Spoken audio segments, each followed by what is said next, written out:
It's day five of our Go Live challenge. And today I'm telling you a little story. It's kind of in the theme. The other day, a friend of mine asked me if I would be willing to coach an adult volleyball team. And I was unsure. I've only coached one other time and it didn't go well. That's a story for another time. But that made me hesitant to do it again. But I thought,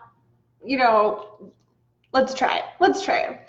My friend had assured me that they would be super happy to have me out. They hadn't won a set in 18 sets. They played 18 sets. They hadn't won a single one. So a set, quick aside, a volleyball game is made up of 2 sets. So you play a set, switch sides, play another set. So in 9 games, I guess, they hadn't won a single one of those sets. And I said, okay, sure. 18 sets in a row, haven't won. Okay, I'm sure I can do something. Plus, I get to meet new people, so win. So I showed up at the gym, and I had my little makeshift clipboard here, literally a board board with a clip on it, and I had my pen. And this was what I brought with me, and I thought, oh, I'll do stuff with this. It'll be great. I'll be a real coach. So I had been messaging with the captain, but otherwise had no idea who I was meeting or even what their names were for the most part. But I guess I looked super out of place at the gym because one of them came up to me and said, "Hey, you must be Caitlin." I'm like, "Yes, that's me. I am here." So before they started, I chatted with the team a little bit and just sort of got a feel for like what they were hoping for. And I was like, okay, great. I guess we'll see what happens. So they start warming up, and there's 1 ball for the 7 of them. And so they're all sort of standing in a circle and they're passing the ball back and forth. And that's not ideal. Generally when you're warming up, you want to have 1 ball per pair, and you pair up and you warm up together. You get way more touches, there's a better flow, that kind of thing. So having 1 ball for 7 people, you get way fewer touches and the warm-up's just not as good. So I had them separate, and there was 3 people in one and 4 in the other, and I tried to set up a little drill for them, and I think it might have been a little beyond what I should have done because it didn't go great. It was a bad start, but they were super nice and they persevered, and so they used that to warm up for a bit, and then the game started. And I thought, okay, I'm just gonna watch this game, sort of see how it goes, and I'll take some notes and give them some feedback between sets. And so I'm watching, and it's not going well, and I'm thinking, oh boy, I might be in over my head here. Like, I'm not a coach. I know how to play, but teaching the whole other thing. So by the end of that set, they had lost by 10 points, and I was like, uh-oh, okay, guys, here's what we're gonna do. I'm gonna need you to talk to each other, and then we're gonna set up in sort of a triangle. Like the back row is gonna be in kind of a triangle, and like, you guys got this. They're like, okay, great. I'm like, make sure you talk to each other.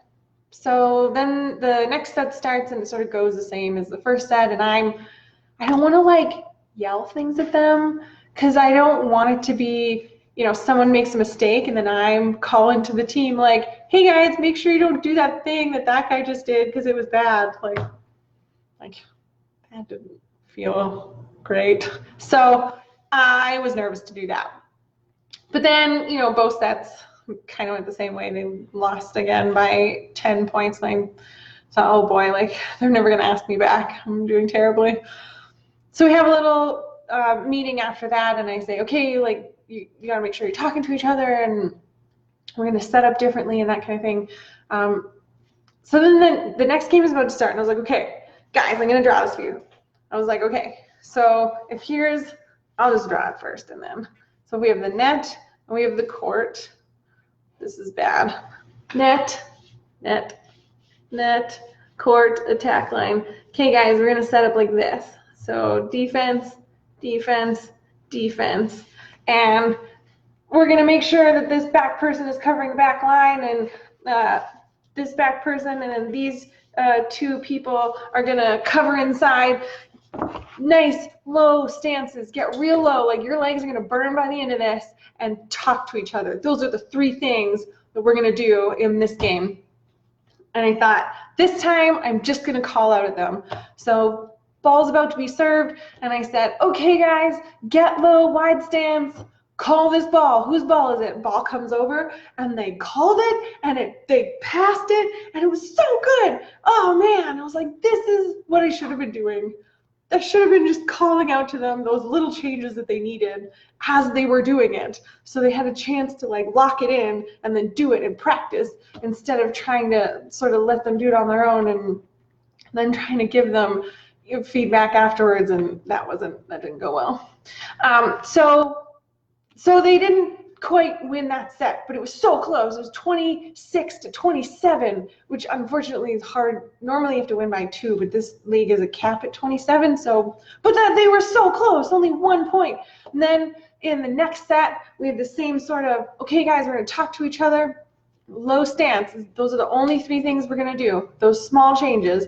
And they won. They won. Yeah, it was like 4 points. But they did it. Oh, I was so happy. They played so well. And it was amazing to me that these small changes was all it took to make a huge, huge difference.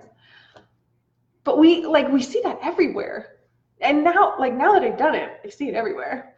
Like if you think about like driving, and you're like driving along, one shoulder check could save your life. Or cooking. If we think about cooking, and like if you grab a pan, like a hot pan with a dry cloth, then you're fine. But if that cloth is damp and you grab your pan, your hot pan, you're gonna burn yourself. That one tiny detail makes a big difference, the damp cloth versus the dry one. And this isn't just true in life, it's true in business as well. The little things can make a big difference. Like what if I gave you one small task to do and you never had to worry about receipts again? Or what if it was one simple thing that you could do to cut your bookkeeping in half? That'd be good, right? That'd be amazing. I have a list of small things. It's a list, but I explain why it happens, what the problem it's caused, and how to fix it. And there's simple things. It's called 7 accounting mistakes small business owners make and quick fixes to get you out of trouble. You can find it for free. You can get this for free at accountingmistakes.ca. And I have explained it in a simple way because it's got to be small if it's going to make sense so that you can implement it and make a big impact for you. So go there. I'm going to leave it in the commenty things. No, in the description-y thingy. I'll leave it. You'll find it. Go there, get your free copy, and let me know how those small changes have impacted you and impacted your business. I will see you tomorrow.